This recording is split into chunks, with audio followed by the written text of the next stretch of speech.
पाप और पुण्य, अच्छा और बुरा, सही और गलत।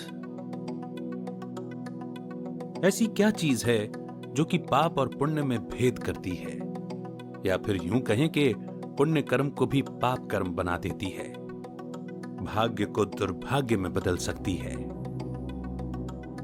वो है कर्म के पीछे छिपा हमारा भाव। क्योंकि इंसान को फल उसके कर्मों का नहीं, बल्कि किस भावना से वो कर्म किया गया है उसके आधार पर मिलता है। भगवान के दर पर मूल्य हमारे कर्मों का नहीं, बल्कि हमारी भावनाओं का होता है। और यही भावनाएं भगवान से हमारे रिश्ते में मिठास भर देती हैं, हमें भगवान के दिल का खास बना देती हैं। और अगर यही भावनाएं शुद्ध ना हो तो इस कारण भगवान के दिल से दूरियां भी पैदा कर देती हैं। यही भावनाएं हमारे व्यक्तित्व, मतलब हमारी ओवरऑल पर्सनालिटी का भी निर्माण करती हैं। अब सोचने वाली बात यह है कि ये भावनाएं अच्छे से बुरे में आखिर बदल कैसे जाती हैं? तो इसका कारण है हमारी इच्छाएं।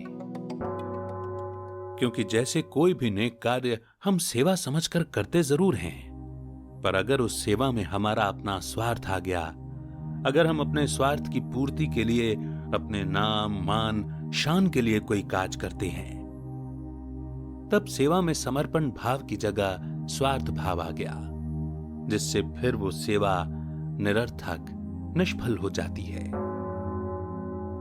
क्योंकि जहां सेवा में मैं मेरापन आ जाता है, स्वार्थ की मिक्सचैरिटी हो जाती है, वहां पर फिर पुण्य भी पाप में बदल जाता है, जिस कारण निस्वार्थ भाव से भरा मन भी अपने स्वार्थ की पूर्ति के लिए ऐसी कृतियां इंसान से करवा बैठता है कि इंसान खुद ही खुद पर ताज्जुब खाता है कि ये मैंने क्या कर दिया।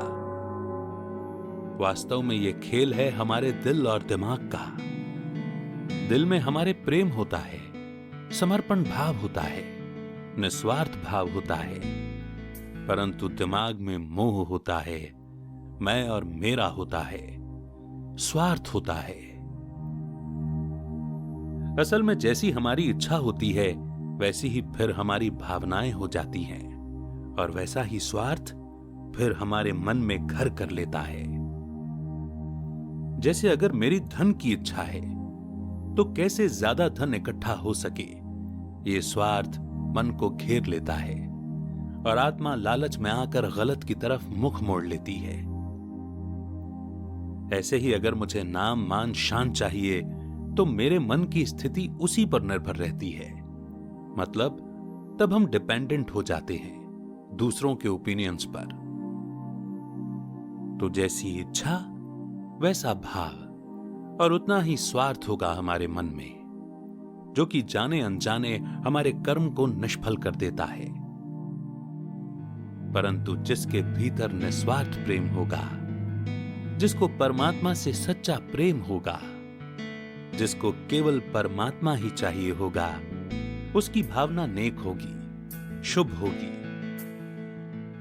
उसमें दिखावा नहीं होगा, उसके अंदर कोई भेदभाव या फिर मैं और मेरापन नहीं होगा।